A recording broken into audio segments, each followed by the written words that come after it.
Hello friends. एक खूप interesting गोष्ट माझ्या वाचनामध्ये आली. ती मला तुमच्यासोबत शेअर करावी वाटते.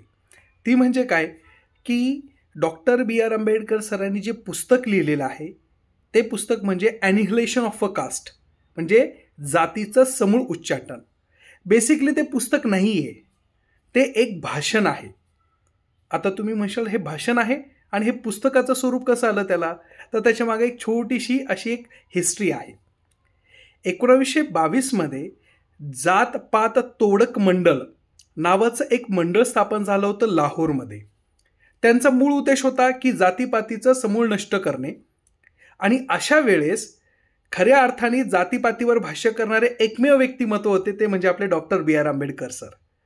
मग अशा वेळेस त्यांना 1935-36मध्ये लाहोरमध्ये भाषणासाठी बोलवलं होतं की तुम्ही या आणि जातपात नष्ट कशी केल्या जाईल त्याच्यावर आपल्याकडं लोकांना मार्गदर्शन करा.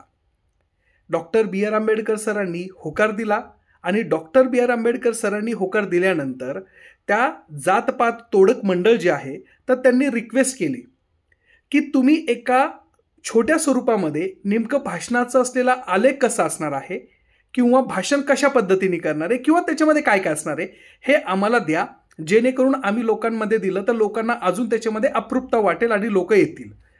डॉक्टर बी आर आंबेडकर सरांनी संपूर्णरित्या त्या संदर्भामध्ये माहिती दिली आणि विशेष बाब म्हणजे त्या संपूर्ण असलेल्या सिनॉप्सिसमध्ये किंबहुना त्या पूर्ण पत्रामध्ये संपूर्णरित्या हिंदू समाजाने केलेला जो काही आघात आहे समाजाच्या इतर घटकांवर त्याच्यावर सविस्तर भाषण केलं.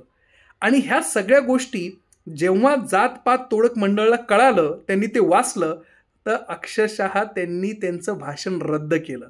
आणि नंतर 1936ला 15 मे 1936ला डॉक्टर बी आर आंबेडकर सरांनी त्याला पुस्तकाचं रूप दिलं आणि हे पुस्तक आज आपल्याकडं आदर्श म्हणून पुस्तक बघितलं जातं. थँक्यू.